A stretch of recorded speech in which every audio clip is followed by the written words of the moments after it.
Welcome to the Bukit Brown Trail. Honestly, it's one of the most underrated hiking trails in Singapore. It's got a little bit of everything for everyone. Nature, adventure, and a little bit of history. And in this video, we're going to show you everything you need to know to get the full experience of the hike. So, you start your hike at the entrance of Keehawk Park. When you're there, you can take the underpass below the PIE Expressway.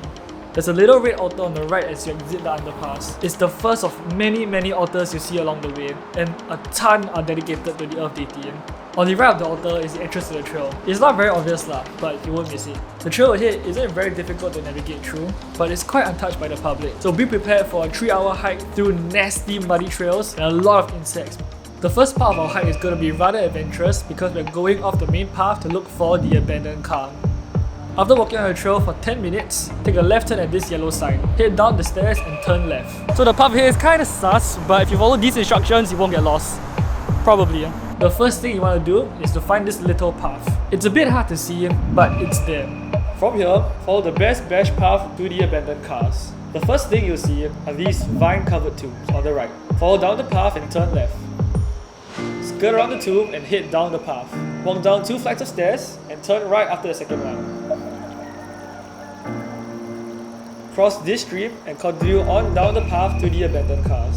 They look like they crashed into the trees years ago and have been claimed by nature since. And there are car parts scattered everywhere.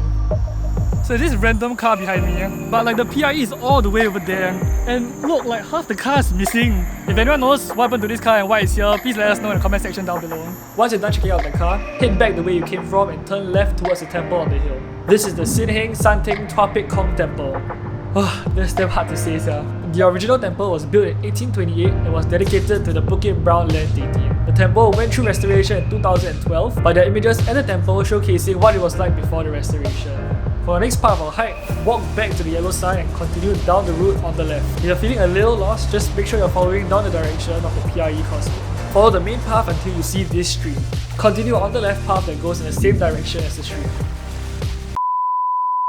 There's supposed to be a path on the left that follows the stream down to the avatar trees, but it's kind of flooded now, like a swimming pool kind of flooded. We tried bashing around, but we couldn't find any safe routes. So we suggest you turn back to the main road after the temple and follow this map to the avatar trees. Once you reach the right turn, that's when you know you're 5 minutes away from the highlight of the trail, the avatar trees. There's a lot of beautiful vegetation sprouting all around, but they are dwarfed by these massive towering trees. So you walk away from the noisy PIE and reach these trees. It's so peaceful and quiet. There's not many people around. It's really quite sick how something that feels so ancient can be found in a country like Singapore. Take a couple of minutes to enjoy the sights and sounds of the avatar trees before continuing on with your hike. When you're done admiring the trees, continue down the path until you hit the cemented pavement. Follow the pavement out to the main road, turn right and walk on the sidewalk until the Lorong hallway. A right turn here will lead you to the main entrance of the Bukit Brown Cemetery. There are over 100,000 tombs here, belonging to the people who helped build Singapore since the 1920s. Some of the tombs have been cleared for new developments, but there's still a lot that remains for you to explore. So take your time and look at the intricate designs of the tombs. And if you get lost, route markers have been scattered all over the cemetery to help visitors. Many tombs also have tomb signages placed beside the tomb for a cheeky little bit of information. Something I found interesting about the cemetery is that it's divided along class lines. The purple sections are the lower-lying areas of the cemetery because the graves buried here were flooded with water, and it was considered to be bad feng shui, so it was free to bury people here.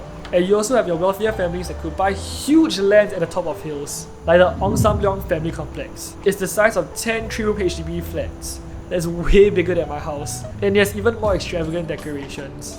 Many tombs also have statues of deities and Sikh guards to watch over the deceased. The most popular ones are from the tomb of Chew Jok Leong. The Sikh guards were chosen because they were loyal warriors and people hoped they remain loyal even after death. The other tombs in the cemetery have really intricate designs too.